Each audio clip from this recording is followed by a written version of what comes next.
Welcome to the deep dive.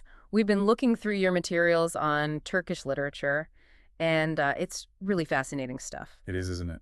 Yeah, it really seems like this huge body of work acts as this powerful force, shaping identity, connecting generations, even speaking to these big universal human experiences. I'm really keen today to kind of dig into how it actually does that, how it achieves that, profound effect. Right. That's exactly the plan for this deep dive. We want to explore the ways Turkish literature really sustains um, spiritual and cultural heritage. Yeah. Hopefully, we can uncover some surprising insights and just highlight how relevant it still is, not just in Turkey, but, well, everywhere. Yeah, that relevance is key.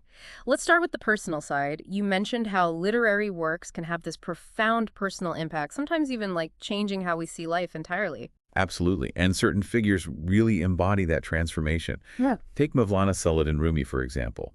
His whole thought world, especially in his huge work, The Mesnevi, it's not just stories. It goes deep into inner journeys, love, tolerance, universal peace.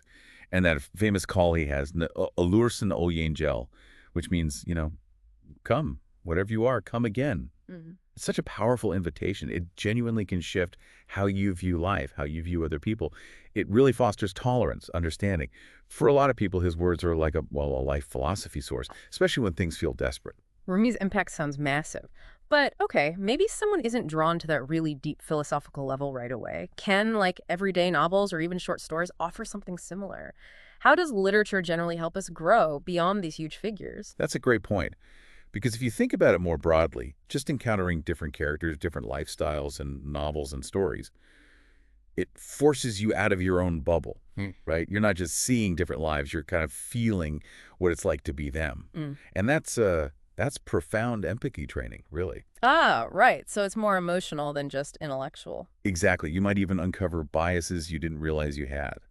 And seeing characters face challenges, overcome things, well, that can actually give you ideas for your own struggles. So ultimately, literature expands your personal world. It genuinely deepens how you understand other people, emotionally, as much as anything. That's incredibly insightful. Uh, So, okay, literature shapes us personally. How does it then connect us to something bigger, like our history? How does it build those links with the past? well, it's more than just a history book. Literature is like a time machine, but one that doesn't just show you the past, it makes you feel it. Feel it. How so? Like the specific anxieties people had, the way they talked, the social pressures, things a dry history book might miss. Think about Nihat Ziyalan's poems, Il Gece and Yirmi Yeriel. When you read them, you feel the poet's deep longing for family, friends, for Istanbul itself. It lets you, the reader, not just understand the historical situation, but really connect with the emotional state of the people back then. That creates this powerful sense of belonging. It connects you viscerally. It sounds like some poems then don't just report history, they can actually reshape your understanding of it, your sense of national identity, even. Definitely. Akif Ersoy's Cinahari Şedlerni, his poem for the Martyrs of Gallipoli is a perfect example, those lines. Hmm. Let me see. Şu boğaz harbinidir. Var mı ki dünyada eşi? Kesif orduların yükleniyor dördü beşi. Teyip ediliyor bularak kesmek isim Marmara'ya. Kast donanmayla sarılmış ufacık bir karaya. It's asking, what is this Bosphorus War? Is there anything like it in the world? It vividly conveys the sheer scale, the intensity of the Gallipoli campaign. Reading it isn't just learning facts, it deepens your grasp of the immense sacrifices made for the homeland. It can genuinely transform your view of history and what freedom means. Wow, those lines sound incredibly powerful. They don't just teach, they really hit you emotionally, reshaping that connection. So, how does that profound emotional resonance then carry over into preserving wider societal values? That's a crucial link. How does a society keep its core identity alive? Literature plays a huge part here, especially Turkish folk literature. Mhm. The stories, songs, accessible stuff from ordinary people, and also what's called divan literature, the more classical Ottoman-era courtly poetry. Okay. Folk poets like Karacaoğlan or Aşık Veysel. Their songs, their poems, they voice the everyday struggles, but also love, freedom, justice, things the common people felt. These works didn't just, list values. They embedded them in the culture, made them part of the collective feeling. They actively shape society's moral fabric, help people find their cultural identity in these shared stories. So, if literature is this living heritage, what about really core themes like patriotism or sacrifice? How do they get shaped and transmitted through these literary forms in Turkey? Well, themes like patriotism, vatan sevgisi, or patience, sabir, sacrifice, fedakarlık, and strong family ties, aile martyr, these are really foundational to the Turkish social structure. You see it clearly in works about the War of Independence, like the İstiklal Marşı, the national anthem itself. It powerfully strengthens that sense of national solidarity, of unity. Right. And when Mehmet Akif Ersoy writes, Bir hilal uğruna ne güneşler batıyor ya Rab, meaning roughly, for one crescent moon's sake, O Lord, what suns are setting, that line just encapsulates this deep sense of sacrifice. It makes it tangible.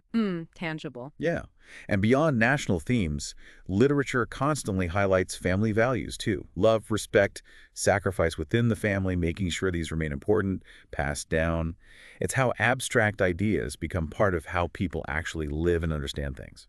Okay, building on that idea of everyday life, folk literature sounds like a really special window into that. Yeah. How does it capture daily existence so well, and why does it still matter today? It really does.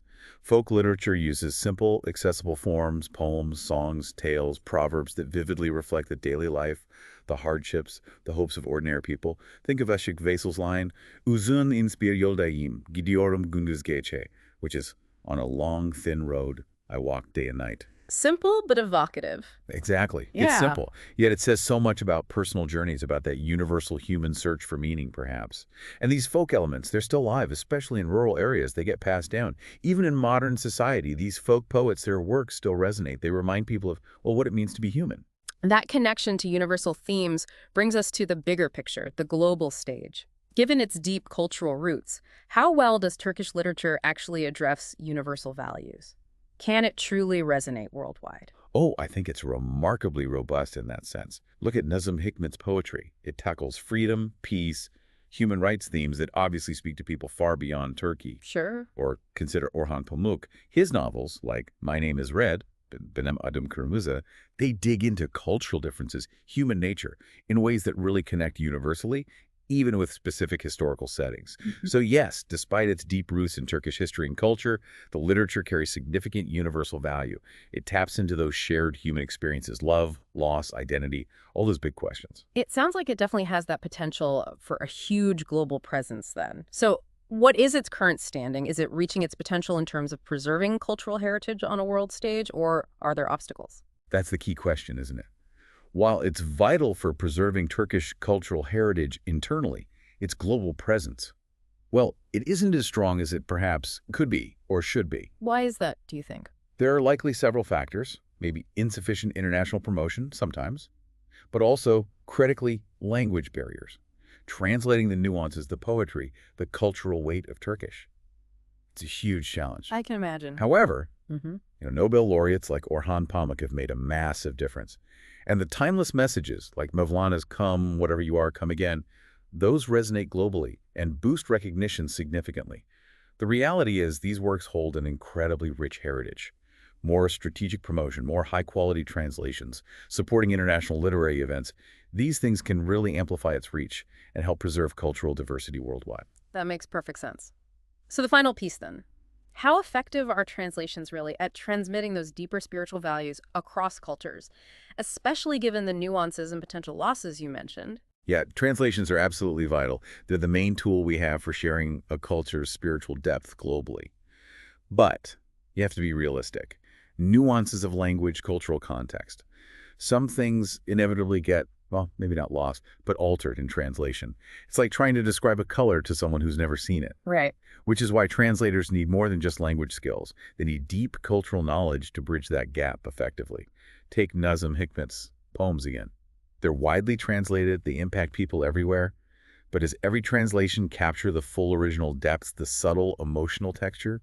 Probably not perfectly. A necessary imperfection, perhaps. Perhaps, but despite those challenges, accurate, culturally sensitive translations are absolutely key. They're crucial for transmitting the universal themes in Turkish literature and really contributing to that global sharing of spiritual values. We've covered so much ground today. It's been an incredible journey through Turkish literature, hasn't it?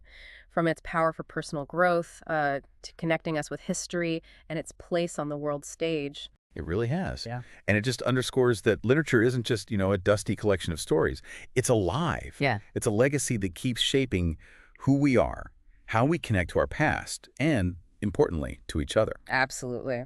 So, as you, our listener, reflect on this deep dive, maybe consider how these timeless works, born from one specific, rich culture, can spark a fresh appreciation for the human values we all share. Perhaps it invites you to seek out those connections, the stories from different cultures that ultimately bind us all together.